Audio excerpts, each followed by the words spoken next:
So, but generally speaking, a lot of our seniors spend a great amount of time behind their computers. Yeah.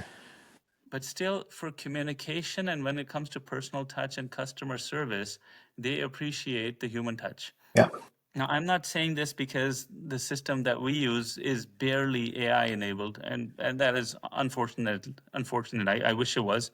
I would want to use it to its fullest extent, but because it's not fully AI enabled or not even close to anything that I've even Mhm. seen, it's giving us a competitive edge Yes.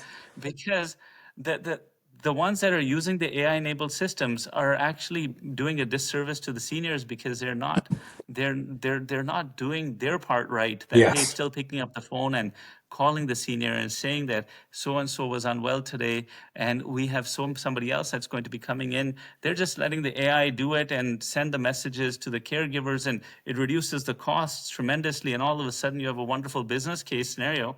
But the end result has been right at home has been moving up in terms of the national ranking of, I think they're the third largest or the second largest. Yes. And they're going to be the first largest because they're not using AI. Mhm.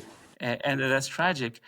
And I wish the opposite was true. Mhm. But that's just what I'm hearing from the market, unfortunately. So AI will have a huge play in this. But it has to be done with heart, and it has to be done right, and it has to be done by sensible people.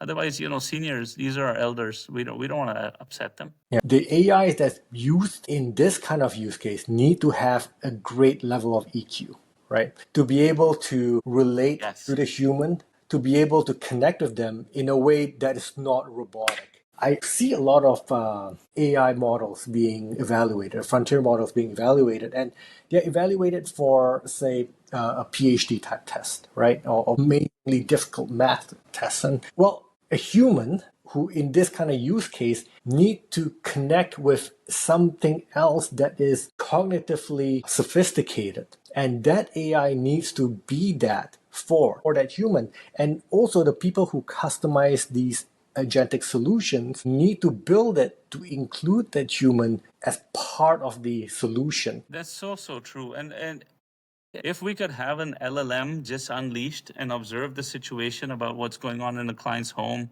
and what happens in an agency and does its own studies, I think the LLM will probably get it right.